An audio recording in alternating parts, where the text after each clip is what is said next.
Welcome back. In the right side canvas menu, you're going to see two additional icons, both representative of elements that you can add to your document.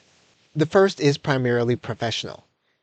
You can click on this element that says Add Final Polish. We're going to click on this element. Once you click on the element, in order to activate Final Polish, you'll need to click the arrow button, and that'll add Final Polish to your document. And so ChatGPT will begin polishing your document. And you will see the editing taking place in real time. You can either take your output at this point, and you can copy it and place it inside of your word processing document.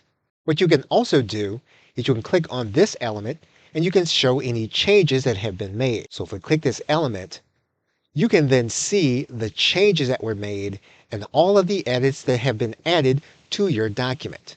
If we click on this element, you will then hide the changes that have been made.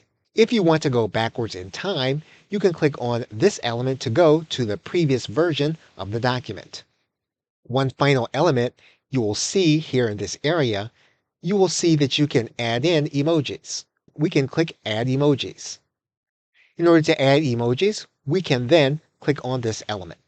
And what you'll see is that ChatGPT will begin to add emojis to your document. And you will see the editing taking place in real time. In general, ChatGPT will summarize the work that it did.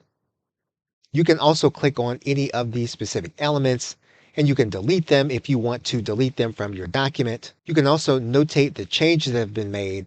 You can unselect the Show Changes button, and you can also go backwards in time, and you can go to the previous version of the document. If you want to restore that version, you can click on this element that says Restore this version, and your document is restored to the previous version. Okay, so with that, thanks, and I will see you in another video.